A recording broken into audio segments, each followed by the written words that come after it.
கர்த்தராகிய இயேசு கிறிஸ்துவின் பரிசுத்த நாமத்திற்கு துதி, கனம், மகிமை, புகழ்ச்சி, மேன்மை இன்றும் என்றும் சதா காலமும் உண்டாவதாக.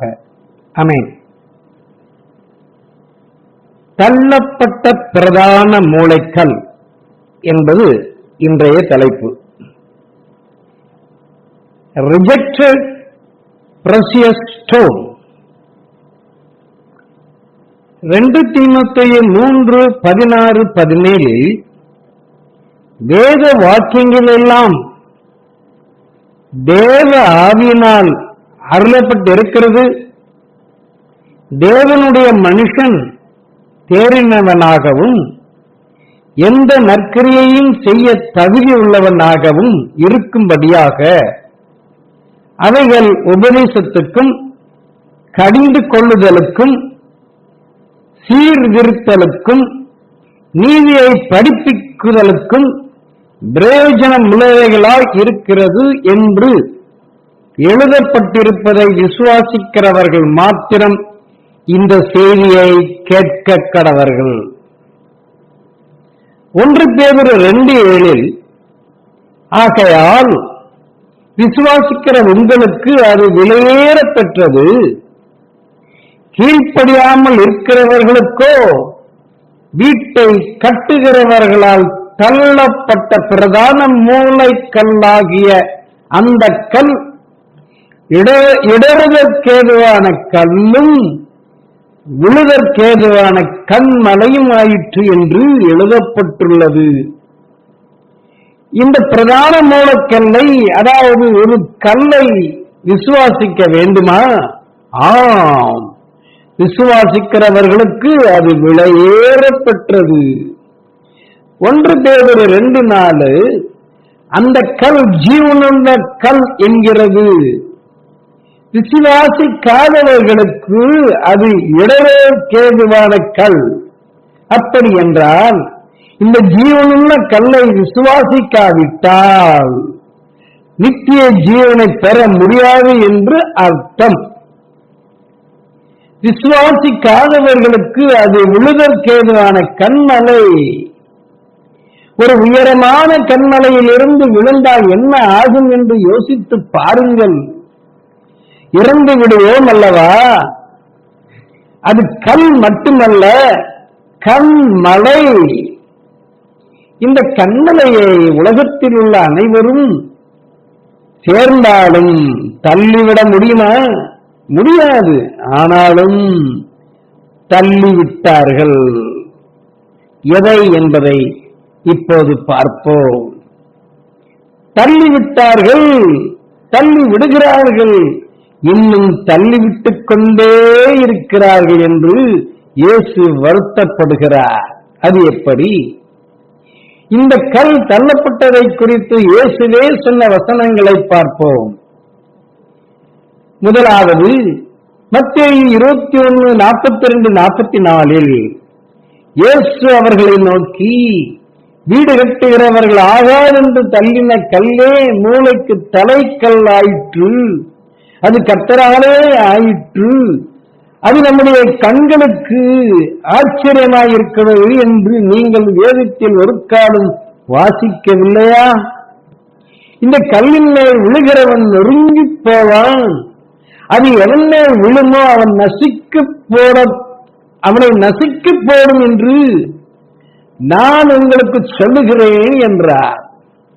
இதன்படி சங்கீதம் 118:22 வீடு கட்டுகிறவர்கள் ஆகாதென்று தள்ளின கல்லே மூளைக்கு தலைக்கல்லாயிற்று என்று வாசிக்கிறோம். இது தீர்க்க தரிசனம். இரண்டாவது மார்க் 12:10-11 வீடு கட்டுகிறவர்கள் ஆகாதென்று தள்ளின கல்லே மூளைக்கு தலைக்கல்லாயிற்று, அது கர்த்தராலே ஆயிற்று, அது நம்முடைய கண்களுக்கு ஆச்சரியமாய் இருக்கிறது என்று எழுதியிருக்கிற வாக்கியத்தை நீங்கள் வாசிக்கவில்லையா என்றார். மனிதர்களால் தள்ளப்பட்ட இந்த கல்லே மூளைக்கு தலைக்கல்லாக மனிதர்களால் அல்ல. நன்றாக கவனியுங்கள், அது மூளைக்கு தலைக்கல்லாய் கர்த்தரால் நியமிக்கப்பட்டது. மூன்றாவது லூக்கா 20:17-18 அப்பொழுது அவர் இயேசு அவர்களை பார்த்து, வீடு கட்டுகிறவர்கள் ஆகாதென்று தள்ளின கல்லே மூளைக்கு தலைக்கல்லாயிற்று என்று எழுதியிருக்கிற வேத வாக்கியத்தின் கருத்து என்ன என்று கேட்கிறார். அந்த கல்லின் மேல் விழுகிறவன் எவனோ அவன் நெருங்கி போவான், அது எவன் மேல் விழுமோ அவனை நசுக்கி போடும் என்றார். மூளைக்கல் அல்லது அஸ்திபாரக்கல். மூளைக்கல் என்பது கட்டுமானத்தின் ஆரம்பத்தில் வைக்கப்பட வேண்டிய அஸ்திபாரக்கல் ஆகும். முழு கட்டமைப்பின் நிலையும் பலனும் இந்த மூலக்கல்லை பிரதிநிதித்துவப்படுத்தி மற்ற அனைத்து கற்களும் அமைவதை பொறுத்தது. இந்த மூலக்கல்லை பிரதிநிதித்துவப்படுத்தி மற்ற கற்கள் அமைக்கப்படாவிட்டால் கட்டிடம் சீராகவும் நேராகவும் அமையாமல் ஒருபுறமாக சாய்ந்து கவிழ்ந்து விடும். இதோ தெரிந்து கொள்ளப்பட்டதும் வெளியேறப்பட்டதுமாயிருக்கிற மூலக்கல்லை சீயோனில் வைக்கிறேன், அதன் மேல் விசுவாசமாயிருக்கிறவன் வெட்கப்படுவதில்லை என்று வேதத்திலே சொல்லி இருக்கிறது என்று பேதுருவும் 1 பேதுரு 2:6 சொல்லியிருக்கிறார். இந்த கல் சீயோனில் வைக்கப்படுகிறது. அப்படியானால் கட்டுமானம் சீயோனில் துவங்கி உலகம் முழுவதும் நடந்து கொண்டிருக்கிறது. இதையே அவர் மேல் மாளிகை முழுவதும் இசைவாய் இணைக்கப்பட்டு கர்த்தருக்குள் பரிசுத்த ஆலயமாக எழும்புகிறது என்று எபேசியர் 2:21 பார்க்கிறோம். யார் மேல் அது எழும்புகிறது?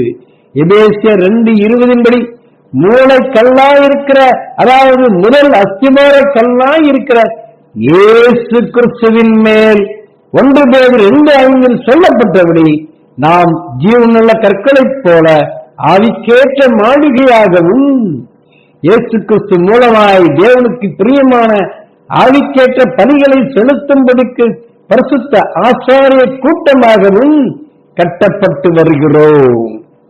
மூளைக்கல்லாகிய இயேசுவை பிரதிநிதித்துவமாக வைத்து அமைக்கப்பட்ட மற்ற அஸ்திவார கற்கள் எபேசியர் 2:20 படி அப்போஸ்தலர் தீர்க்கதரிசிகள் ஆவர். எனவே அப்போஸ்தலர் தீர்க்கதரிசிகள் சொன்ன வார்த்தைகளை நாம் உதாசீனப்படுத்தக் கூடாது.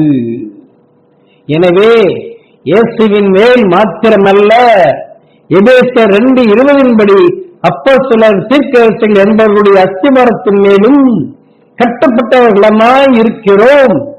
ரோமர் 9:33 இதோ இடைவதற்கான கல்லையும் தவறுவதற்கான கண்மலையையும் சீயோனில் வைக்கிறேன், அவர்களுக்கு விசுவாசமாய் இருக்கிறவன் எவனோ அவன் வெட்கப்படுவதில்லை என்று எழுதியிருக்கிறபடி ஆயிற்று என்று சொல்லியிருக்கிறபடி இயேசுவின் இடத்தில் ஏசாயா 9:6 படி நித்திய பிதா என விசுவாசமாய் இருக்கிறவன் வெட்கப்பட மாட்டான்.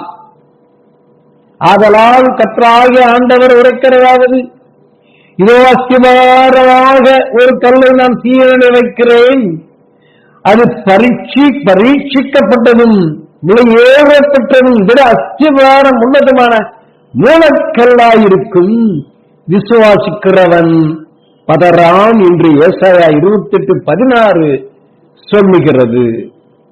1 யோவான் 5:20 படி இயேசுவை மெய்யான தேவன் என்று விசுவாசிக்கிறவன் பதறான். இயேசு பிதா இல்லை என்று சொல்கிறவனும் யோவான் 17:3 சொல்லப்பட்ட ஒன்றான மெய் தேவன் இயேசு என்று விசுவாசியாதவனும் அவர் வரும்போது பதற்றமடையவும் வெட்கப்படவும் வேண்டி வரும். அப்படிப்பட்டவர்கள் கைவிடப்படுவர். எபிரேயர் 6:8 படி சுட்டரிக்கப்படுவதே அவர்களின் முடிவு. காரணம், இவர்கள்தான் சீயோனில் வைக்கப்பட்ட பரீட்சிக்கப்பட்டதும் வெளியேறப்பட்டதும் திட அஸ்திவாரம் உள்ளதுமான மூலக்கல்லை தள்ளிவிட்டார்களே.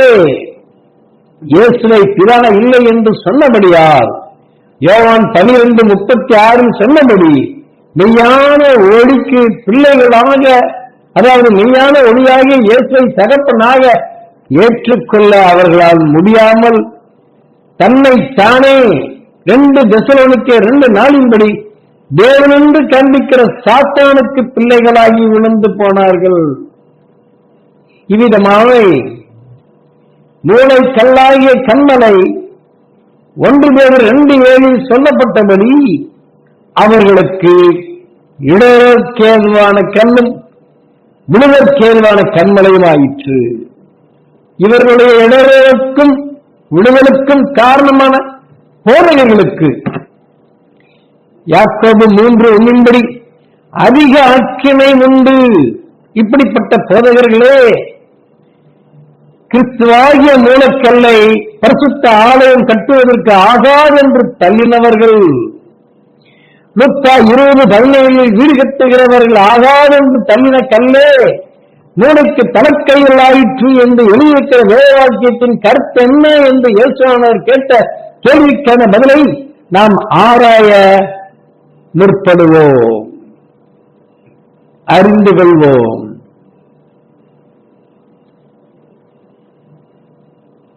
யாரெல்லாம் வீடு கட்டுகிறவர்கள்? போதகர்கள், குருக்கள், ஆசாரியர்கள், வேதபாரகர்கள், பரிசேயர்கள் ஆகியோர் தான் வீடு கட்டுகிறவர்கள். இவர்கள்தான் மூளைக்கல்லாகிய கிறிஸ்துவை தள்ளிவிட்டவர்கள். எனவே நம்மை நாமே போதகர், குரு, ஆசாரியர், வேதபாரகர், பரிசேயர் என்று சொல்லிக் கொள்வது பாவமான காரியமாகும். ஏனென்றால் இப்போது இந்த பொறுப்புகளில் எல்லாம் இருப்பது கிறிஸ்து ஒருவரே. உதாரணமாக கிறிஸ்துவே மத்தேயு 23:8 போதகராகவும் மத்தேயு 23:8 குருவாயும் இருக்கிறார். அது மாத்திரமா யோவான் 3:13 ஒருவராய் பரலோகத்தில் இருக்கிறவன் கிறிஸ்துவே, நமக்கு ஏசாயா 9:6 நித்திய பிதாவாயும் இருக்கிறார். யோவான் 3:13 பரலோகத்திலிருந்து இறங்கினவரும் பரலோகத்தில் இருக்கிறவருமான மனுஷகுமாரன் என்று வாசிக்கிறோம். எத்தனை பேர் பரலோகத்தில் இருக்கிறார்கள்? மத்தேயு 23:9 ஒருவர் தான் பரலோகத்தில் இருக்கிறார், அவர்தான் நமக்கு பிதா. கிறிஸ்து பரலோகத்தில் பரலோகத்திலிருந்து இறங்கினவராய் இருந்தாலும் பரலோகத்திலும் இருக்கிறார் என்பதை யோவான் 3:13 சொல்லுகிறபடியால் கிறிஸ்து ஒருவரே நமக்கு பரம பிதா. மத்தேயு 23:9 பூமியிலே ஒருவனை உங்கள் பிதா என்று சொல்லாதிருங்கள் என்று இயேசு எச்சரிக்கிறார். எனவே கிறிஸ்து ஒருவரே நமது ஆவிக்குரிய தகப்பன். இவர் பரலோகத்திலிருந்து வந்தவர், இவர் பூமிக்குரியவர் அல்ல. கிறிஸ்து யோவான் 1:1 தம்முடைய வார்த்தையாகிய தேவனாய் பூமிக்கு வந்தவர், அதே சமயத்தில் தேவனாய் பரத்திலும் இருக்கிறவர். மோசேயினுடைய ஆசனத்தில் உட்கார்ந்து விருந்துகளில் முதன்மையான இடங்களையும் ஜெப ஆலயங்களில் முதன்மையான ஆசனங்களையும் சந்த வழிகளில் வந்தனங்களையும் மனுஷரால் ரபி ரபி போதகரே போதகரே என்று அழைக்கப்படுவதை விரும்புகிற இவைகளை குறித்து மத்தேயு 23:13 முதல் 38 வரையுள்ள வசனங்களில் இயேசு கடிந்து சொன்ன வார்த்தைகளை பொறுமையாய் கேளுங்கள். ஏனென்றால் இவர்கள்தான் மூளைக்கல்லை தள்ளிவிட்டவர்கள். அவர் சொல்லுகிறார், மாயக்காரர் 13ஆம் வசனத்திலே, மாயக்காரராகிய வேதபாரகரே பரிசேயரே உங்களுக்கு ஐயோ, பரிசுத்தர் பிரவேசியாதவரை பரலோக ராஜ்யத்தை கூட்டு போடுகிறீர்கள். நீங்கள் அதில் பிரவேசிப்பதும் பிரவேசிக்க போகிறவர்களை பிரவேசிக்க விடுகிறதும் இல்லை. எவ்வளவு வேதனையான காரியம் பாருங்க. 14ஆம் வசனத்திலே, மாயக்காரராகிய வேதபாரகரே பரிசேயரே உங்களுக்கு ஐயோ, பார்வைக்காக நீண்ட ஜெபமண்ணி விதவைகளின் வீடுகளை பரீட்சித்து போடுகிறீர்கள், இது நிமித்தம் அதிக ஆட்சியை அடைவீர்கள். 15ஆம் வசனம், மாயக்காரராகிய வேதபாரகரே பரிசேயரே உங்களுக்கு ஐயோ, ஒருவனை உங்கள் மார்க்கத்தை நாக்கும்படி சமுத்திரத்தையும் பூமியையும் சுற்றித் திரிகிறீர்கள். திருத்துவத்தையும் திரியகத்துவத்தையும் வேதத்தில் இல்லாத என்னை மூன்றாக பிரித்து வழங்குகிற ஆராதிக்கிற உங்கள் மார்க்கத்தை நாக்கும்படிக்கு பூமியை சுற்றித் திரிகிறீர்கள். அவன் உங்கள் மார்க்கத்தான போது அவனை உங்களிடம் வெட்டிப்பாய் நரகத்தின் மகனாக்குகிறீர்கள். சிலர் என்னை தெய்வமே இல்லை என்று சொல்லி நான் பிதா இல்லை என்று சொல்கிற மார்க்கத்தோடு இணைய வைக்கிறார்கள். இப்படியாய் வெட்டிப்பாய் நரகத்தின் மகனாகிறார்கள். 16ஆம் வசனம், குருடரான வழிகாட்டிகளே உங்களுக்கு ஐயோ, எவனாகிலும் தேவாலயத்தின் பேரில் சத்தியம் பண்ணினால் அதனால் ஒன்றுமில்லை என்றும், எவனாகிலும் தேவாலயத்தின் பொன்னின் பேரில் சத்தியம் பண்ணினால் அவன் கடனாளி என்றும் சொல்கிறீர்கள். மதியடரே குருடரே, எது முக்கியம்? பொன்னோ, பொன்னை பிரசித்தமாக்குகிற தேவாலயமோ? மேலும் எவனாகிலும் பலிபீடத்தின் பேரில் சத்தியம் பண்ணினால் அதனால் ஒன்றுமில்லை என்றும், எவனாகிலும் அதன் மேல் இருக்கிற காணிக்கையின் பேரில் சத்தியம் பண்ணினால் அவன் கடனாளி என்றும் சொல்கிறீர்கள். மதியடரே குருடரே, எது முக்கியம்? காணிக்கையோ, காணிக்கையை பரிசுத்தமாக்குகிற பலிபீடமோ? ஆகையால் பலிபீடத்தின் பேரில் சத்தியம் பண்ணுகிறவன் அதன் பேரிலும் அதன் மேலுள்ள எல்லாவற்றின் பேரிலும் சத்தியம் பண்ணுகிறான். தேவாலயத்தின் பேரில் சத்தியம் பண்ணுகிறவன் அதன் பேரில் அது வாசமாயிருக்கிறவர் பேரிலும் சத்தியம் பண்ணுகிறான். வானத்தின் பேரில் சத்தியம் பண்ணுகிறவன் தேவனுடைய சிங்காசனத்தின் பேரில் அதில் வீற்றிருக்கிறவர் பேரிலும் சத்தியம் பண்ணுகிறான். அதில் வீற்றிருக்கிறவர், அதில் மத்தியில் வீற்றிருக்கிறவர் வெளிப்படுத்தல் 7:17 ஆட்டுக்குட்டியானவர். எனவே கர்த்தராகிய இயேசு கிறிஸ்துவின் பெயரிலே அவர் மீது சத்தியம் பண்ணுகிறான். மாயக்காரராகிய வேதபாரரே பரிசேயரே உங்களுக்கு ஐயோ, நீங்கள் ஒருத்தராமிலும் வெந்தயத்திலும் சீரகத்திலும் தசம்பாகம் செலுத்தி நியாயப்பிரமாணத்தில் கற்பித்திருக்கிற விசேஷத்தவைகளாகிய நீதியையும் இரக்கத்தையும் விசுவாசத்தையும் விட்டுவிட்டீர்கள். இவைகளையும் செய்ய வேண்டும், அவைகளையும் விடாதிருக்க வேண்டுமே.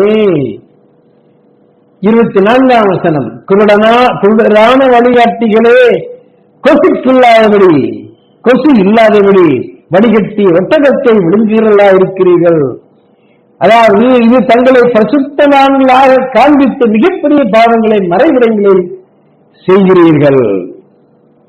மாயக்காரராகிய வேதபாரரே பரிசேயரே உங்களுக்கு ஐயோ, போஜன பான பாத்திரங்களின் வெளிப்புறத்தை சுத்தமாக்குகிறீர்கள், உட்புறத்திலோ அவைகள் கொள்ளையினாலும் அணிவேற்றினாலும் நிறைந்திருக்கிறது.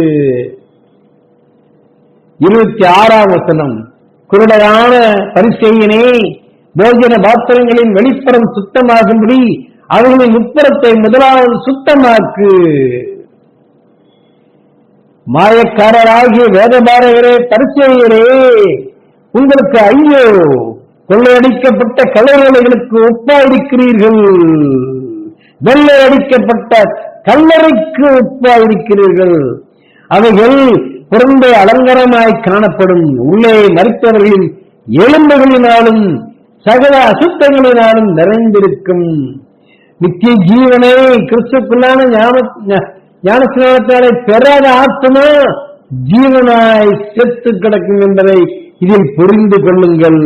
அப்படியே நீங்களும் மனுஷருக்கு நீதிமான்கள் என்று புறம்பே காணப்படுகிறீர்கள், உள்ளத்திலோ மாயத்தினாலும் அக்கிரமத்தினாலும் நிறைந்திருக்கிறீர்கள்.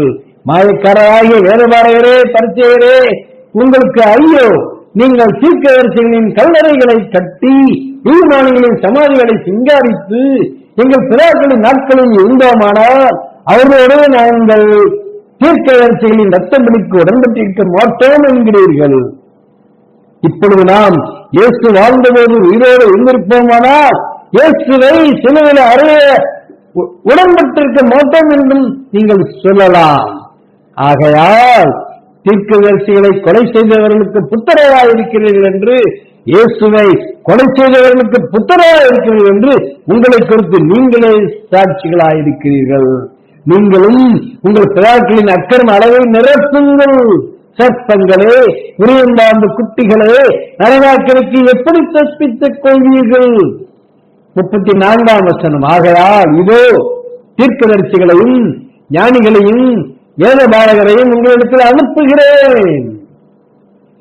அவர்களில் சிலரை கொன்று சிலுவைகளில் அறைவீர்கள், சிலரை உங்கள் ஆலயங்களில் வாரினால் அடித்து ஊருக்கு ஊர் துன்பப்படுத்துவீர்கள்.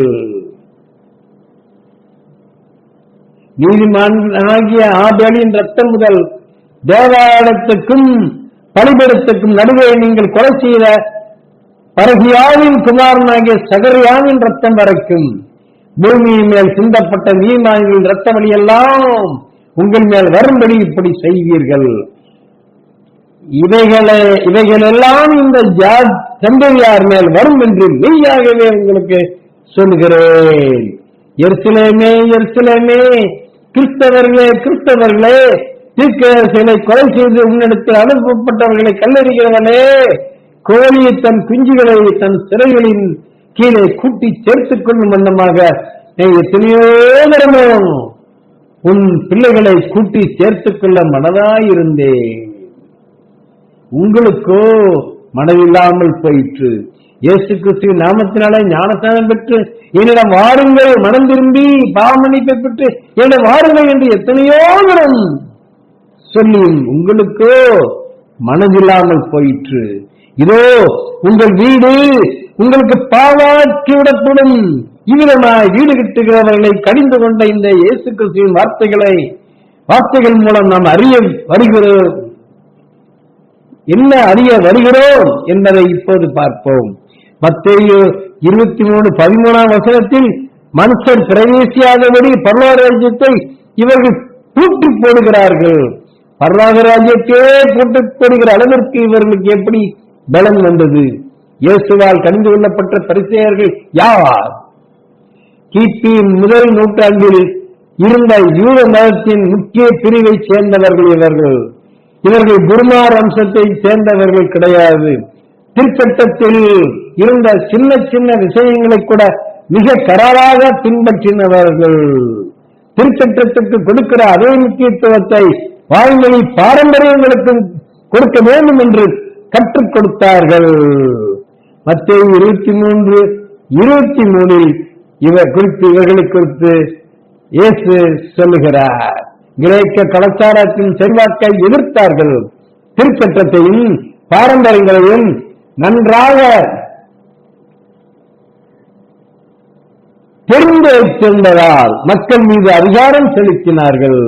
மத்தேயு 23:2 முதல் 6ஆம் வசனத்தை பாருங்கள். சிலர் நியாய சங்க உறுப்பினர்களாக இருந்தார்கள். ஓய்வு நாள் பாரம்பரியங்கள் ஆகியவற்றை கடைபிடிக்கிற விஷயத்திலும் பாவிகள் வசூலிப்பவர்கள் ஆகியோரோடு பழகுகிற விஷயத்திலும் இவர்கள் இயேசுவை பலமுறை எதிர்த்தார்கள். மத்தேயு 9:11 11 மத்தேயு 12:14 மார்க் 7:5 லூக்கா 6:2 ஆகிய இடங்களிலே இயேசுவை இவர்கள் எதிர்த்தார்கள். இவர்கள் இயேசுவோட யோவான் 8:44 பிசாசின் பிள்ளைகள் என்றார். இவர்கள்தான் மார்க் 8:31 இயேசுவை ஆகாதவர் என்று தள்ளினவர்கள். பரலோக ராஜ்யத்திற்கு நானே வாசல் நானே வழி என்று சொன்னவர் இயேசுவானவர் அல்லவா? யோவான் 10:9 நானே வாசல் என் வழியாய் ஒருவன் உட்பிரவேசித்தால் அவன் ரட்சிக்கப்படுவான், அவன் உள்ளம் புறமும் சென்று மேய்ச்சலை கண்டடைவான் என்றார் இயேசு. மறுபடியும் நானே ஆடுகளுக்கு வாசல் என்று மெய்யாகவே உங்களுக்கு சொல்கிறேன் என்றார். யோவான் 10:2 இயேசுவாகிய வாசல் வழியாய் பிரவேசிக்கிறவனோ ஆடுகளின் மேய்ப்பனாயிருக்கிறான். அதே சமயத்தில் யோவான் 10:1 இயேசு மெய்யாகவே நான் உங்களுக்கு சொல்கிறேன், ஆட்டு தொழுவத்தில் வாசல் வழியாய் பிரவேசியாமல் வேறு வழியாய் வருகிறவன் கள்ளனும் கொள்ளைக்காரனாயிருக்கிறான் என்றார். வாசலை காக்கிறவன் அவனுக்கு திறக்கிறான், ஆடுகளும் அவன் சத்தத்துக்கு செவிவிடுக்கிறது. அவன் தன்னுடைய ஆடுகளை பேர் சொல்லி கூப்பிட்டு அவைகளை வெளியே நடத்தி கொண்டு போகிறான். அவன் தன்னுடைய ஆடுகளை வெளியே விட்ட பின்பு அவர்களுக்கு முன்பாக நடந்து போகிறான். ஆறுகள் அவன் சத்தத்தை அறிந்திருக்கபடியால் அவனுக்கு பின் செல்கிறது என்று யோவான் 10:3-4 ஆகிய வசனங்களில் பார்க்கிறோம். ஆனால் யோவான் 10:5 அந்நியருடைய சத்தத்தை அறியாதபடியினால் அவைகள் அந்நியனுக்கு பின் செல்லாமல் அவனை தேடிப்போம் என்றார் இயேசு. யோவான் 14:6 நானே வழி என்றார் இயேசு. மூளைக்கல்லாகிய இயேசுவை தள்ளிவிட்டவர்களாலே இயேசுவாகிய வாசல் வழியாக பிரவேசிக்க முடியாது. இயேசுவை பகைத்த தள்ளிவிட்ட இவர்களுக்கு வாசல் வழியாய் பிரவேசிக்க எப்படி அனுமதி கிடைக்கும்? இயேசுவை எங்கே தள்ளிவிட்டார்கள்? இயேசுவின் நாமத்தை தள்ளிவிட்டார்கள். இயேசுவின் வழி வேறு, இவர்கள் வழி வேறு. இவர்கள் பரிசுத்த நற்கருணை ஆராதனையில் விசுவாச பிரமாணமாக பாவ மன்னிப்புக்கின்ற ஒரே ஞானஸ்நானத்தை ஆலயத்தில் அறிக்கையிட கற்பிக்கிறார்கள். அது மிகவும் நல்ல காரியம்.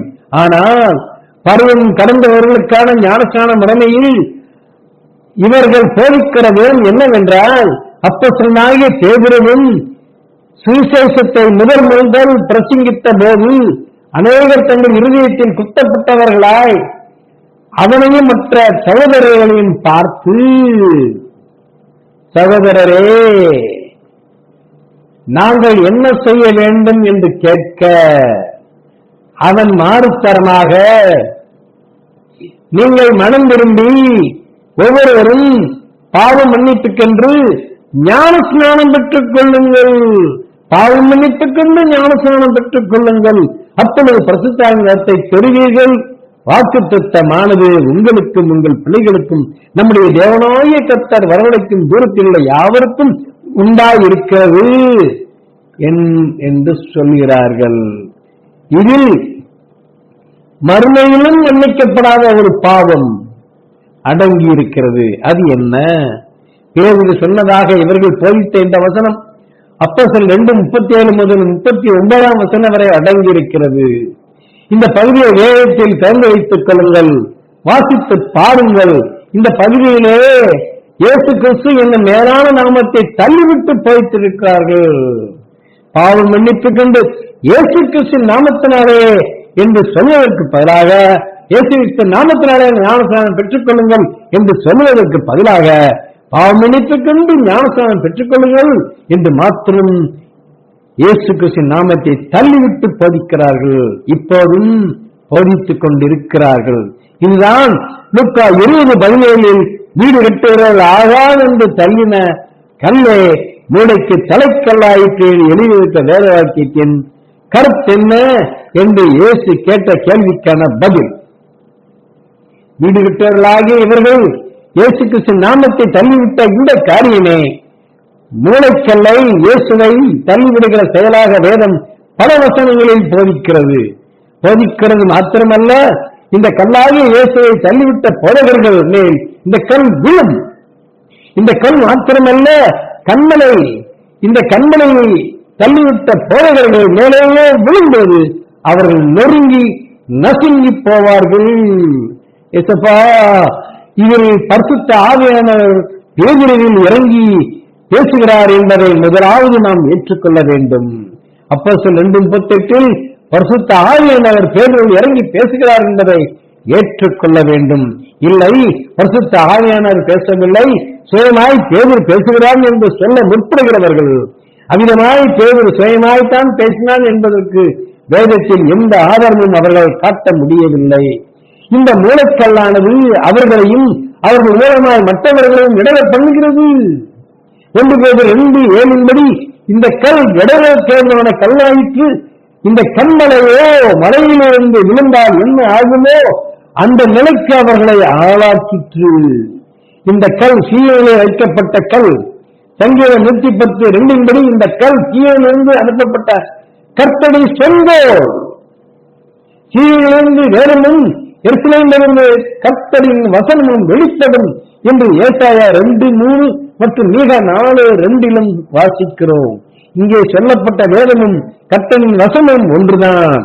அதாவது மனம் திரும்புதல், பாவ மன்னிப்பு போன்ற சுவிசேஷம் என்னும் நற்செய்தியை குறிக்கும். இது மனம் திரும்புதலை குறித்தும் பாவ மன்னிப்பை குறித்துமான பிரசங்கம் லூக்கா 24:47 சொல்லுகிறது. இந்த மனம் திரும்புதலும் பாவ மன்னிப்பும் எருசலேம் தொடங்கி பிரசங்கிக்கப்பட்டதால் இந்த மூளைக்கல் வைக்கப்பட்ட இடமாகிய சீயோன் எருசலேமையே குறிக்கிறது என்கிறோம். மனம் திரும்புதலும் பாவ மன்னிப்பும் இயேசு கிறிஸ்துவின் நாமத்தினாலே பிரசங்கிக்கப்பட வேண்டியது சொல்லப்பட்டுள்ளதால் சீயோனில் வைக்கப்பட்ட இந்த மூளைக்கல் இயேசு கிறிஸ்துவின் நாமத்தையே குறிக்கும். இயேசுதான் நமது நித்திய பரமபிதா என்று சொன்னால் அதை கேட்கின்ற சிலர் இயேசு என்ன நடிக்கிறாரா, என்ன டபுள் ஆக்டா, என்ன ட்ரிபிள் ஆக்டா என்று தங்கள் சத்தத்தை கேலியாக மாற்றி கேலி பண்ணுகிறார்கள். முதலாவது கர்த்தர் என்ன நடிக்கிறாரா என்று கேட்க நமது நாவு கூச வேண்டும். நண்பர்களே, கூச வேண்டும். அங்கும் இருப்பவர், இங்கும் இருப்பவர், எங்கும் இருப்பவர் தானே தெய்வம். ஒரு இடத்தில் இருந்தால் மற்ற இடத்தில் இயேசுவை பார்க்க முடியாது என்று சொல்ல அவர் மனிதன் அல்ல. இயேசுவானவர் ஒன்றான மற்றும் மெய்யான தெய்வம் என்று 1 யோவான் 5:20 சொல்லுகிறதே. யோவான் 17:3 மெய்யான தெய்வம் ஒருவரே, அவர் இயேசுவே என்று நாம் நம்ப வேண்டும். சங்கீதம் 139:6 மற்றும் 8 முதல் 10 வசனங்களில் சங்கீதக்காரன் பாடுகிறான், நான் வானத்திற்கு ஏறினாலும் நீர் அங்கே இருக்கிறீர், நான் பாதாளத்தில் படுக்கை போட்டாலும் நீர் அங்கேயும் இருக்கிறீர், நான் விடிய காலத்து சட்டைகளை எடுத்து சமத்திலத்தின் கடையார்ந்த இடங்களிலே போய் தங்கினாலும் அங்கேயும் உமது கை என்னை நடத்தும், உமது வலைகரம் என்னை பிடிக்கும் என்றும் இந்த அறிவு எனக்கு மிகுந்த ஆச்சரியமும் எனக்கு எட்டாத உயர்வுமாய் இருக்கிறது என்றும் பாடுகிறானே. அதனால்தான் இயேசு யோவான் 3:13 பரலோகத்திலிருந்து இறங்கினவரும் பரலோகத்தில் இருக்கிறமான மனுஷகுமாரனே அல்லாமல் பரலோகத்துக்கு ஏறினவன் ஒருவனும் இல்லை என்றார். வானத்திலிருந்து இறங்கினவரோ ஏறினவரோ இயேசுவை தவிர வேறொரு நபர் இருக்கிறார் என்று வேதத்தில் ஒரு நபரையும் நம்மால் சுட்டிக்காட்டக்கூடாதே, முடியாது, முடியவே முடியாது. இவ்விதமாய் வாரத்துக்கு ஏறி இறங்கினவரை பிதா என்றும் அவருடைய நாமம் என்ன என்ற நீதிமொழிகள் 30 நம்மை பார்த்து கேள்வி கேட்கிறது. நாம் என்ன சொல்ல போகிறோம்? சொல்லுங்கள் நண்பர்களே, சொல்லுங்கள். வேற ஆதாரங்களுடன் நாம் சொல்லும் பதிலுக்காக கர்த்தர் ஏங்குகிறார். என் பிள்ளை என்னை தடவியாகிலும் கண்டுகொள்ள மாட்டாரோ என நம்ம அப்பா இயேசு கண்கொட்டாமல் மிகுந்த எதிர்பார்ப்போடும் அன்போடும் காத்து கொண்டிருக்கிறார். நண்பர்களே, காத்து கொண்டிருக்கிறார். அப்போஸ்தலர் 17:26 மனுஷ ஜாதியான சகல ஜாதிகளையும் அவர் ஒருவரத்தினால் தோன்ற பண்ணி பூமியின் மீதெங்கும் குடியிருக்க செய்து முன் தீர்மானிக்கப்பட்ட காலங்களையும் அவர்கள் குடியிருப்பின் எல்லைகளையும் குறித்திருக்கிறார் என்று பார்க்கிறோம். நீதிமொழிகள் 30:4 பூமியின் எல்லைகளை ஸ்தாபித்த இவர் யார்? யோவான் 1:3 அவர் இயேசுவே. எதற்காக அப்படி செய்தார்? அப்போஸ்தலர் 17:27 சொல்கிறது, கர்த்தராகிய தன்னை இயேசுவாகிய தன்னை அவர்கள் தடவியாகிலும் கண்டுபிடிக்கத்தக்கதாக, அப்பா என் பிதா என் தகப்பன் என்று தடவியாகிலும் கண்டுபிடிக்கத்தக்கதாக நம்மை தேடும்படிக்கு அப்படி செய்தார். அவர் நம்மில் ஒருவருக்கும் தூரமானவர் அல்லவே, இப்படி நமது அருகில் இருக்கிறார். நண்பர்களே, கிறிஸ்துவுக்கு பிரியமானவர்களே, இவர் இப்பொழுது நமது அருகில் இருக்கிறார். பூமியின் எல்லைகளை சாதித்த இவர் தாய் இயேசு அல்ல என்று சொல்ல நாம் துணியலாமோ? கூடாது. உங்களுக்காகவும் எங்களுக்காகவும் எல்லோருக்காகவும் 1 Corinthians 15:47 வானத்திலிருந்து இறங்கி வந்த இந்த கர்த்தர் இயேசுதானே. இறங்கினவரே எல்லாவற்றுக்கும் நிரப்பத்தக்கதாக எல்லா வளங்களுக்கும் மேலாக உலகத்துக்கு 700 முறை இருக்கிறார் என்று எபேசியர் 4:10 சொல்லுகிறதே. அவர் மத்தேயு 28:20 இறங்கின இடத்திலும் இருக்கிறார், ஏறின இடத்திலும் இருக்கிறார். அதாவது பரலோகத்தில் சிங்காசனத்தின் வடபார்சத்திலும் மற்றும் வெளிப்படுத்த 7:17 சிங்காசனத்தின் மத்தியிலும் இயேசுவே இருக்கிறார். இதுதான் இயேசுவின் சர்வத்திலும் நிறைந்திருக்கிற சர்வ வியாதியான தெய்வத்தன்மையாகும். நாங்கள் சொன்ன இவற்றில் வேதத்துக்கு புறம்பான யாதொன்று இருந்தாலும் சுட்டி காட்டுங்கள். கர்த்தர் உங்களோடு பேசுவாராக. ஆமென். தேவனுடைய வார்த்தையே தேவன், அதாவது பிதா ஆவார் என்று நம்பாதவர்களாகிய ஆசாரியர்களும் போதகர்களும் ஊழியக்காரர்களும் பாவம் மன்னிப்புக் கொண்டு கொடுக்கப்படுகிற ஞானஸ்நானத்தில் கண்மலையாகிய, அதாவது நமது பிதாவாகிய யெகோவாகிய கிறிஸ்துவின் நாமத்தை தள்ளிவிட்டார்கள். சகோதரர்களே, தள்ளிவிட்டார்கள். இதன் விளைவு என்ன தெரியுமா? கர்த்தருடைய ரத்தத்தினாலான புதிய உடன்படிக்கையை முறித்து பரிசுத்த குறைச்சலாக்கி, உடன்படிக்கையை பரிசுத்த குறைச்சலாக்கி இவர்கள் தம் சகோதரர்களுக்கும் தங்களுக்கும் விரோதம் பண்ணிவிட்டதாக மல்கியா 2:10 சொல்லுகிறது. இதனால் ஞானஸ்நானம் எனும் புதிய உடன்படிக்கையை விரித்து போட்ட இவர்களை குறித்து கர்த்தர் சொல்லுகிறதை கவனமாய் கேளுங்கள். எசேக்கியேல் 16:59 கர்த்தராக ஆண்டவர் சொல்லுவது என்னவென்றால், உடன்படிக்கையை விரித்து போடுகிறதுனால் ஆணையை அசட்டை பண்ணின நீ செய்வது போல நான் உனக்கும் செய்வேன் என்றும், எசேக்கியேல் 17:16 தன்னை ராஜாவாக ஏற்படுத்திய ராஜாவுடைய ஆணையை அசட்டை பண்ணி அவருடைய உடன்படிக்கையை முறித்து போட்டவன் அந்த ராஜாவுடைய ஸ்தானமாகிய பாபிலோன் நடுவில் அவனிடம் இருந்து மரணம் அடைவான் என்று என் ஜீவனை கொண்டு சொல்கிறேன் என்று கர்த்தராகிய ஆண்டவர் சொல்கிறார் என்றும், எசேக்கியேல் 17:18 இதோ இவன் கையெடுத்து கொடுத்திருந்தும் உடன்படிக்கையை முறித்து போட்டு ஆணையை அசட்டை பண்ணினான், இப்படி எல்லாம் செய்கிறவன் தப்புவதில்லை என்றும், எசேக்கியேல் 17:19 அது நிமித்தம் கர்த்தராகிய ஆண்டவர் சொல்லுகிறது என்னவென்றால், அவனின் ஆணையை அசட்டை பண்ணினதையும் என் உடன்படிக்கையை முறித்து போட்டதையும் நான் அவனை தலைமையில் வர பண்ணுவேன் என்ற என் ஜீவனை கொண்டு சொல்கிறேன் என்றும் பார்க்கிறோம். ஏசாயா 48:11 என் நிமித்தமே அப்படி செய்வேன், என் நாமத்தின் பரிசுத்தம் எப்படி குலைக்கப்படலாம் என்கிறார் கர்த்தர். இதனமாய் ஞானஸ்நானம் என்னும் உடன்படிக்கை கர்த்தருடைய ஆணை, கர்த்தருடைய கட்டளை என்பதையும் நாம் அறிவோம். எனவே லேவியராகமம் 21:6 தங்கள் தேவனுடைய நாமத்தை பரிசுத்த குலைச்சலாக்காமல் அவருக்கேற்ற பரிசுத்தராய் நாம் இருக்க வேண்டும். லேவியராகமம் 22:2 என் பரிசுத்த நாமத்தை பரிசுத்த குலைச்சலாக்காதபடிக்கு எச்சரிக்கையாய் இருக்க வேண்டும் என்று அவர்களை சொல், நான் கர்த்தர் என்று கர்த்தர் எச்சரிக்கிறார்.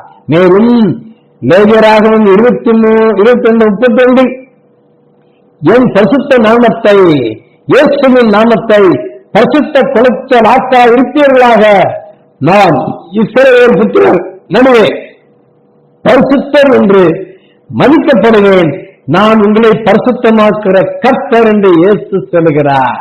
யார் இந்த பரிசுத்தர்? மார்க் 1:24 மற்றும் லூக்கா 4:34 இதற்கான விடையை அசுத்த ஆவி மூலம்தான் நாம் கற்றுக்கொள்ள வேண்டுமா? நண்பர்களே, அந்த அசுத்த ஆவி சொல்லுகிறது, இஸ்ரவேல் புத்திரர் நடுவே பரிசுத்தர் என்று இயேசுவை மதிப்பிடுகிறது. நசனாகிய இயேசுவே, இஸ்ரவேல் புத்திரர் நடுவே பரிசுத்தர் என்று மதிக்கப்படுவார் நசனாகிய இயேசு என்று சொல்லுகிறது. இல்லை, அசுத்தாவி பொய் சொல்லுகிறது என்று நினைக்கிறீர்களோ? கர்த்தராகிய இயேசு கிறிஸ்துவின் நாமத்தை ஞானஸ்நானத்திலிருந்து தள்ளிவிட்டதையே அறியாமல் மல்கியா 1:6 கர்த்தர் சொல்லியுள்ளபடி உமது நாமத்தை எதனாலே அசுத்தம் பண்ணினோம் என்கிறீர்களோ? வெளிப்படுத்தல் 15:4 கர்த்தாவே, யார் உனக்கு பயப்படாமலும் உமது நாமத்தை மகிமைப்படுத்தாமலும் இருக்கலாம்? தேவன் ஒருவரே பரிசுத்தர், இயேசு ஒருவரே பரிசுத்தர், எல்லா ஜாதிகளும் வந்து உனக்கு முன்பாக தொழுது கொள்வார்கள், உன்னுடைய நீதியான செயல்கள் வெளியரங்கமாயின என்று நீங்களும் பரலோகத்திலே இயேசுவை குறித்து பாட்டு பாட வேண்டாமா? சொல்ல வேண்டாமோ? நண்பர்களே, வாருங்கள் வாருங்கள், அநேகர் பாவத்திலிருந்து விடுதலை பெற தடை செய்த உங்களது காரியத்தை குறித்து எரேமியா 34:16 நீங்கள் மாறாட்டம் பண்ணி, என்ன மாறாட்டம்? ஆள் மாறாட்டம். இயேசுவை தூக்கி வேற ஆளை வைத்துவிட்டு மாறாட்டம் பண்ணி என் நாமத்தை பரிசுத்த குறைச்சலாக்கி நீங்கள் அவனவன் நடுதலையாகவும் சுயாதீனமாகவும் அனுப்பிவிட்ட தன் வேலைக்காரனையும் தன் வேலைக்காரியையும் திரும்ப அழைத்து வந்து அவர்களை உங்களுக்கு வேலைக்காரனுமாய் இருக்கும்படி அடிமைப்படுத்தினீர்கள். எசேக்கியால் 13:19 சாகத்தக்கதாக ஆத்துமாக்களை கொள்வதற்கும் உயிரோடு இருக்கத்தக்கதாக ஆத்துமாக்களை உயிரோடே காப்பாற்றுவதற்குமாக நீங்கள் பொய்க்கு செவி கொடுக்கிற என் ஜனத்துக்கு பொய் சொல்லுகிறதுனாலே பிதா குமாரன் பஸ்தாவின் நாமத்தினால் ஞானத்தை எடுப்பதே சரி என்று பொய் சொல்லுகிறதுனாலே, நாமம் என்று சொல்லி ஞானத்தை கொடுப்பதுதான் சரி என்று பொய் சொல்லுகிறதுனாலே பிதா குமார் பஸ்தாமாகிய இயேசு கிறிஸ்துவின் நாமத்தை நீங்கள் தள்ளிவிட்டபடியினாலே சில சிறங்கை வார்த்தைக்காகவும் அப்பத்துண்டுகளுக்காகவும் என்னை என் ஜனத்துக்குள்ளே பரிசுத்த குருத்தல் ஆக்குவீர்களோ என்று கர்த்தராகிய ஆண்டவர் உரைக்கிறார். ஆகிலும் நான் இவர்களை புறப்பட பண்ணினதை கண்ட பிரஜையாருடைய கண்களுக்கு முன்பாக என் நாமம் பரிசுத்த குருத்தல் ஆகாதபடிக்கு என் நாமத்தை நிமித்தம் கிருபை செய்வேன், இவர்கள் மேல் நான் கிருபை செய்வேன், காத்துக் கொண்டிருக்கிறேன் என்று கர்த்தர் எசேக்கியேல் 20:14 மற்றும் 20:22 சொல்லுகிறார். நண்பர்களே, மனம் திரும்பாத ஆச்சாரியர்களே, போதவர்களே, ஊழியக்காரர்களே, உங்களை குறித்தான புறஜாதியாரின் அறிக்கையை கர்த்தர் சொல்வதை கேளுங்கள். எசேக்கியேல் 36:20 அவர்கள், அதாவது நீங்கள் புறஜாதியாரிடத்தில் போனபோது அந்த ஜனங்கள் இவர்களை குறித்து உங்களை குறித்து இவர்கள் கர்த்தரை ஜனங்கள் அவருடைய தேசத்திலிருந்து வந்தார்கள் என்று சொன்னதினால் இவர்கள் என் பரிசுத்த நாமத்தை இயேசு என்னும் பிதாவின் நாமத்தை பரிசுத்த குருத்து ஆக்கினார்கள் என்பதாம். எசேக்கியேல் 36:21 ஆனாலும் இஸ்ரவேல் வம்சத்தார் தாங்கள் வந்து சேர்ந்த புறஜாதிகளிடத்திலே, கிறிஸ்தவர்கள் தாங்கள் வந்து சேர்ந்த புறஜாதிகளிடத்திலே பரிசுத்த குருத்து ஆக்கிறேன், பரிசுத்த நாமத்தின் நிமித்தமாகவே இறங்குகிறேன் என்கிறார். எவ்வளவு பாசம்! ஏசப்பாக்கு நம் மீது எவ்வளவு பாசம்! யோசித்து பாருங்கள். எசேக்கியேல் 36:22 ஆதலால் நீ இஸ்ரவேல் வம்சத்தாரை, கிறிஸ்தவர்களை நோக்கி கர்த்தராக ஆண்டவர் உரைக்கிறது என்னவென்றால், இஸ்ரவேல் வம்சத்தாரே, கிறிஸ்தவர்களே, உங்கள் நிமித்தம் அல்ல, நீங்கள் வந்து சேர்ந்த பிரஜைகளிடத்தில் பரிசுத்த குறைச்சலாக்கினை என் பரிசுத்த நாமத்தின் நிமித்தமே நான் இப்படி செய்கிறேன் என்றும் எசேக்கியேல் 36:23 பிரஜைகளை நடுவே நீங்கள் பரிசுத்த குறைச்சலாக்கினதும் அவர்களுக்கு உங்களால் பரிசுத்த குறைச்சலாக்கப்பட்டதுமான என் மகத்தான உன்னதமான எல்லா நாமத்துக்கு மேலான நாமத்தை நான் பரிசுத்தம் பண்ணுவேன். அப்பொழுது பிரஜாதிகள் தங்கள் கண்களுக்கு முன்பாக நான் உங்களுக்குள் பரிசுத்தம் பண்ணப்படுகையில் நான் கர்த்தர் என்பதை அறிந்து கொள்வார்கள் என்று கர்த்தராகிய ஆண்டவர் சொல்கிறார் என்றும் எசேக்கியேல் 39:7 இவ்விதமாய் நான் என் ஜனமாகிய இஸ்ரவேலின் நடுவிலே என் பரிசுத்த நாமத்தை தெரிவிப்பேன், இயேசு என்னும் பரிசுத்த நாமத்தை கிறிஸ்தவரின் சபையின் நடுவிலே பிதாவின் நாமம் என தெரிவிப்பேன், என் பரிசுத்த நாமத்தை இனி பரிசுத்த குறைச்சல் ஆக்க விட்டேன், அதனால் நான் இஸ்ரவேலின் பரிசுத்தராகிய கர்த்தர் என்று புறஜாதியார்கள் அறிந்து கொள்வார்கள் என்றும் ஏன் சொன்னார்? அவருடைய பரிசுத்த நாமம் கர்த்தராகிய இயேசு கிறிஸ்து என்பதே. மேலும் அவர் நாமத்தை பரிசுத்த குறைச்சலாக்கின உங்களை பார்த்து செப்பனியா 3:2-4 அது சத்தத்துக்கு செவி கொடுக்கவில்லை, அது கடிந்துகளை ஏற்றுக்கொள்ளவில்லை, அது கர்த்தரை இயேசு பிதா என்று நம்பவில்லை, அது தன் தேவனிடத்தில் சேரவில்லை, அதற்குள்ளே இருக்கிற அதன் அதிபதிகள் கெஞ்சிக்க சிங்கங்கள், அதன் நியாயாதிபதிகள் சாயங்காலத்திலே புறப்படுகிற விடியற்காலம் மட்டும் ஒரு எலும்பையும் நீதி வைக்காததுமான ஓநாய்கள், அதன் தீக்கட்சிகள் வீண் பெருமையும் வஞ்சகம் உள்ளவர்கள், அதன் ஆசாரியர்கள் பரிசுத்த ஸ்தலத்தை பரிசுத்த குலைச்சலாக்கி வேதத்துக்கு அநியாயம் செய்தார்கள் என்று வேதம் கூறுகிறது. ஊழியர்களே, போதகர்களே, ஞானஸ்நானத்தில் கர்த்தராகிய இயேசு கிறிஸ்துவின் நாமத்தை தள்ளிவிடுகள் யாராயிருந்தாலும் அவர்கள் மேல் கிறிஸ்துவாகிய, அதாவது எபேசியர் 2:20 மூளைக்கல்லாகிய இந்த கண்மலை விழும். அதாவது ஏசாயா 26:4, 44:8, 1 10:4 ஆகிய வசனங்களின்படி பிதாவாகிய கிறிஸ்துவானவர் கண்மலை கோபம் கொள்ளுவார். அப்போது அவர்கள் மத்தேயு 24, லூக்கா 20:18 நொறுங்கி நசுங்கி போவார்கள். சபையாரோ கமிட்டி அங்கத்தினர்களோ வேறெந்த சக்தியை காப்பாற்ற முடியாமல் அவர்கள் நித்திய ஜீவனை இழந்து அதிக ஆக்கினையுள்ள நக ஆக்கினையை கோடிக்கணக்கான ஆண்டுகள் நித்தியமாய் அனுபவிக்க நேரிடும். எனவே இனியாவது மனம் திரும்பி பாவம் மன்னிப்புக்கான ஒரே ஞானஸ்நானம் அப்போஸ்தலர் 2:38 கொடுக்கப்பட்டுள்ள ஒன்றுதான் என்று எபேசியர் 4:5 நம்பி இந்த ஞானஸ்நானம் என்ன எபிரேயர் 6 என்று சொல்லப்பட்ட அஸ்திபாரக்கல்லை இயேசு கிறிஸ்து நாமத்தை தள்ளி விடாமல் பிதா குமாரன் பரிசுத்த ஆவியாய் இன்றும் என்றும் சதா காலமும் இருக்கிற நமது 1 கொரிந்தியர் 8:6 ஒரே கர்த்தரும் 1 யோவான் 5:20 நமது ஒரே மெய்யான தேவனும் தீர்ப்பு 2:11 மகா தேவனுமாகிய இயேசு கிறிஸ்து நாமத்தினாலே முதலாவது நீங்கள் உங்களை நித்திய ஜீவனுக்காக மூளைக்கல்லாக்கிக் கொள்ளுங்கள். அதாவது ஏசாயா 9:6 நம்முடைய நித்திய பிதாவாயும் யோவான் 20:30 தேவனுடைய குமாரனாயும் மத்தேயு 28:20 நம்மோட கூட பரிசுத்த ஆவியாயும் இருக்கிற இயேசு ஒருவரே என்பதை ஆழமாய் விசுவாசித்து மற்றவர்களிடம் இதை அறிக்கையிட்ட பின்பு முதலாவது நீங்கள் ஞானஸ்நானம் பெற்றுக் கொள்ளுங்கள்.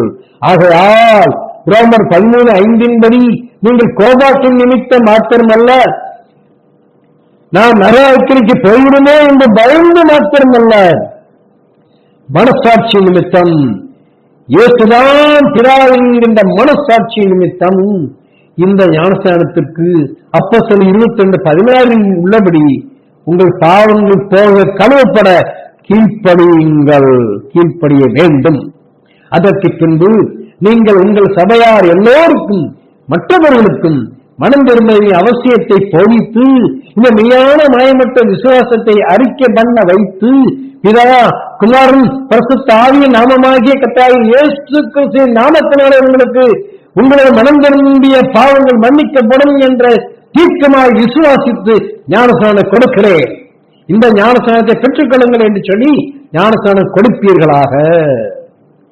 அதற்கு முன்பு ஏற்கனவே அப்போஸ்தலர் 4:12 ரட்சிப்புக்கு பிரயோஜனப்படாத ஆனால் மனம் திரும்புதலுக்கு இயேசு கிறிஸ்து மேலான விசுவாசத்திற்கு உதவிய பிதா குமாரன் பரிசுத்த ஆவியின் நாமத்தினாரே என்று சொல்லி கொடுக்கப்பட்ட ஞானஸ்நானத்திற்கு கீழ்ப்படைந்த நீங்கள் மறுபடியும் அப்போஸ்தலர் 19:1-5 கர்த்தராகிய இயேசு கிறிஸ்து நாமத்தினாலே ஞானஸ்நானம் பெற எங்களிடம் தொடர்பு கொள்ளலாம்.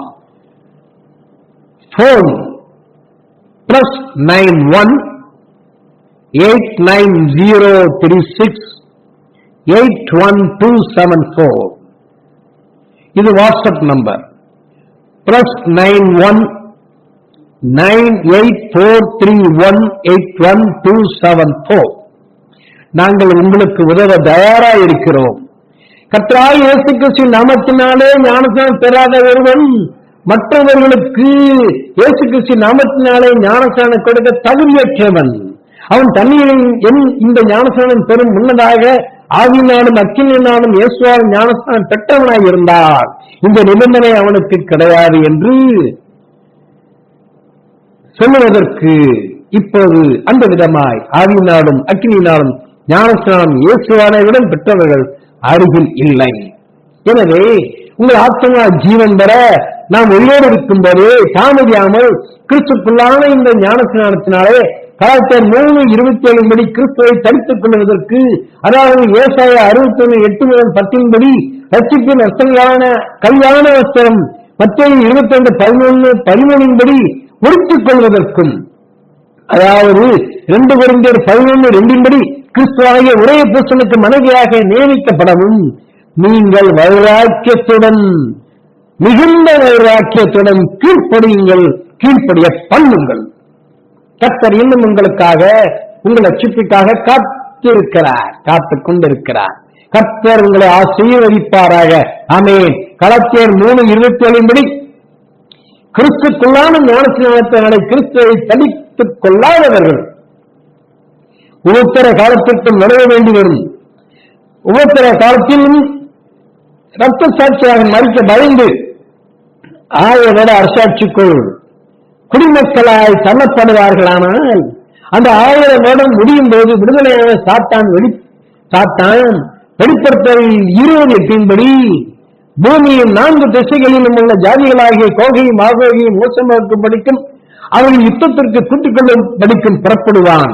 அப்போது புறஜாதிகளான 1000 வருடத்திற்குள் குடிமக்களாய் இருந்தவர்கள் கர்த்தருடைய கோபாக்கினை நாளை சந்திக்க வேண்டி வரும். அந்த நாளை குறித்து யோவேல் 2ஆம் அதிகாரத்திலே சொல்லப்பட்டதை கேளுங்கள்.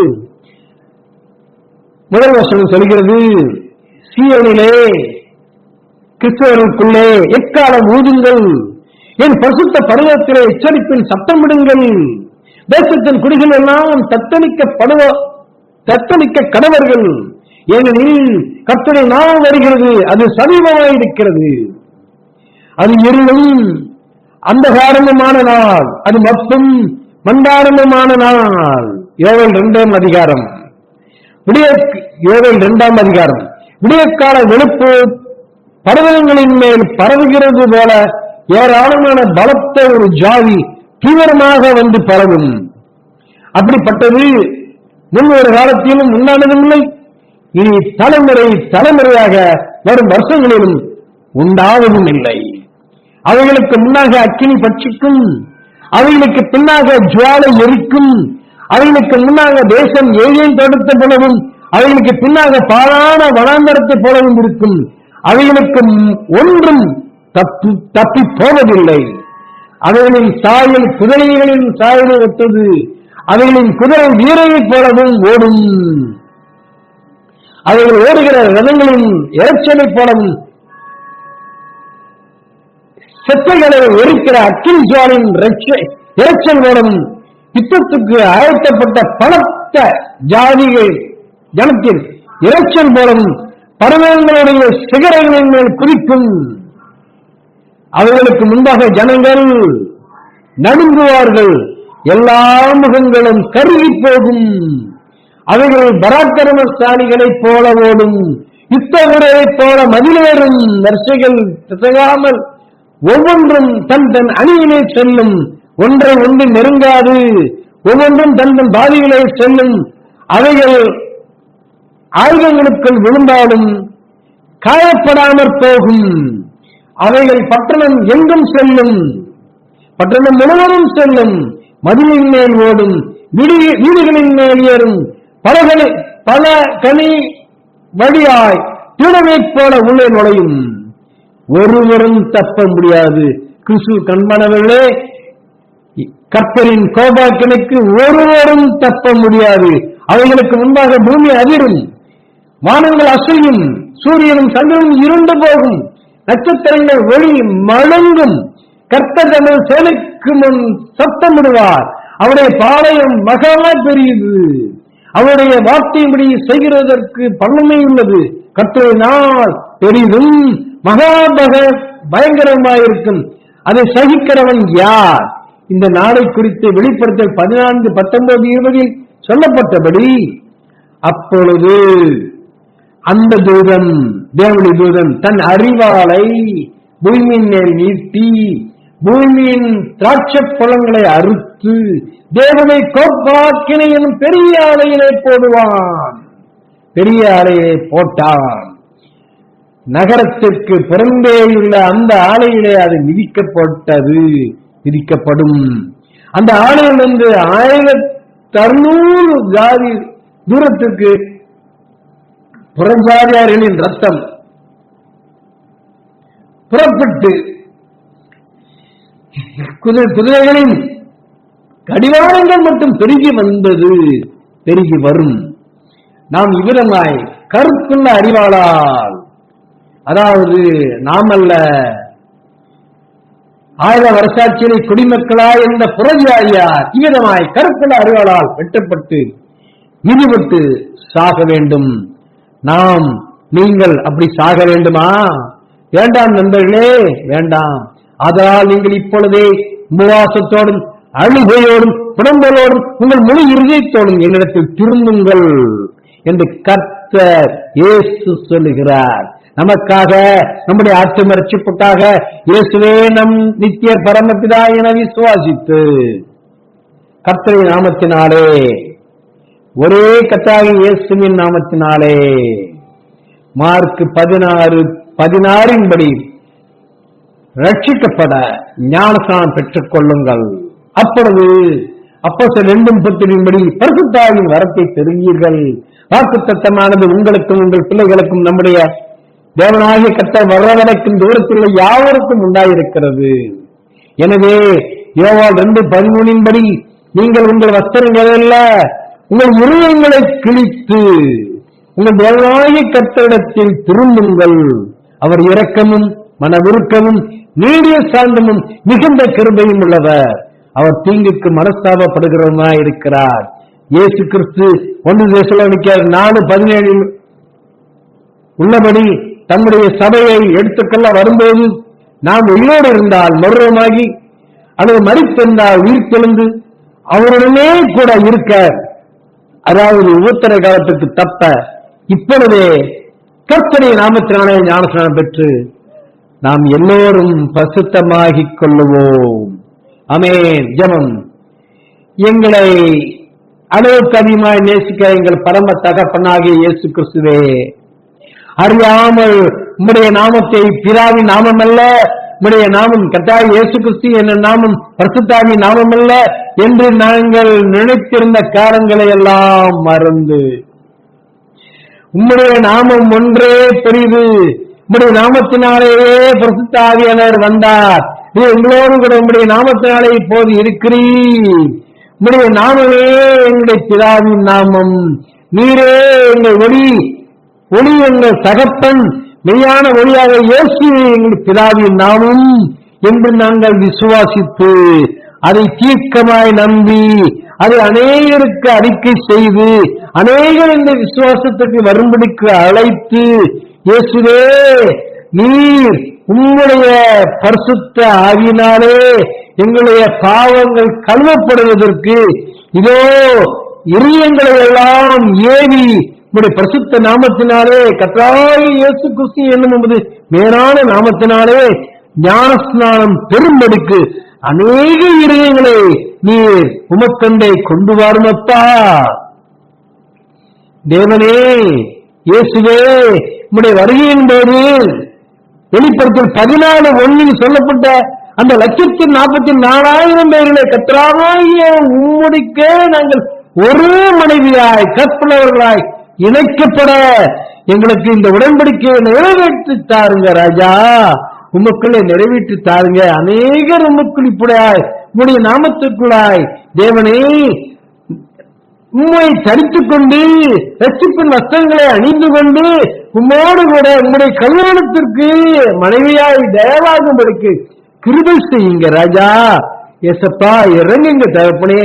இந்த செய்தியை தேவனே அநேகர் புரிந்து கொள்ளத்தக்கதாக, விசுவாசிக்கத்தக்கதாக, இந்த செய்திக்கு தேவனே உம்முடைய ரட்சிப்புக்காக கீழ்ப்படியும்படிக்காக, அதை பெற்றுக்கொள்ளும்படிக்காக இறங்க வேண்டும் என்று கெஞ்சுகிறோம், இறங்க வேண்டும் கெஞ்சுகிறோம்.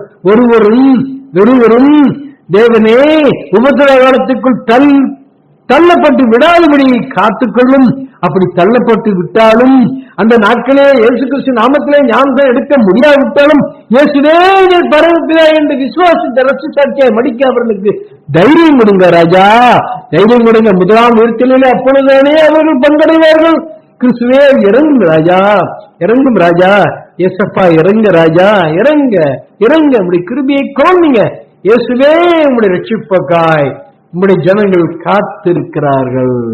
அனைவரையும் உம்முடைய இரக்கத்தினாலே உம்முடைய கிருபையினாலே நீ ரட்சிக்க வேண்டும் என்று நீ சித்தம் கொண்டீரே, அதை நிறைவேற்ற தேவனே இந்த செய்தியை நீர் ஆசீர்வதித்தாரும் இயேசு கிறிஸ்துவின் பரிசுத்த நாமத்திலே வேண்டிக் கொள்கிறோம் பரலோகத்தின் பிதாவே. ஆமென்.